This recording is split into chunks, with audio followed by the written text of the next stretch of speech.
Good afternoon, guys. This is Darrell Bay of Group 5. When John Bosco was 9 years old, he had a dream that would later guide his entire life.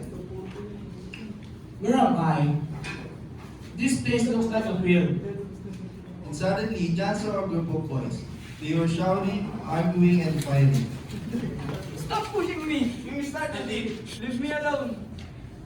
Hey, stop fighting! This is not right! The boys ignored him and continued.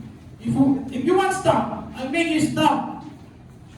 Then he tries to separate them. And suddenly, a majestic man appeared. John, stop! Who are you? Not with the blows, but with the kindness and love, you must win these boys. But they are fighting. How can kindness change them? I am the son of the woman whom your mother taught you to greet 3 times a day. Then a beautiful and radiant lady appeared. John, look carefully. And suddenly, the boys turned into wild animals. What happened to them?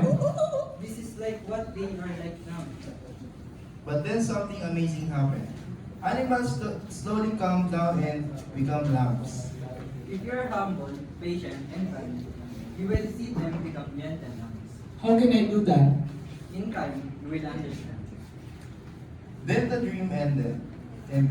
The next morning, John told his mother about it. Don Bosco sits, Mama Margaret.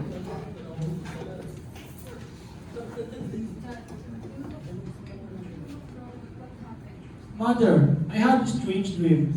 Boys were fighting, then they became wild animals, and later, they turned into lambs.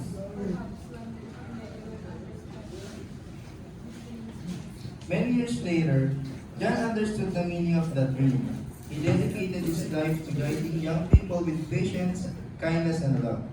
And that young boy will grow up to become John Bosco. Thank you.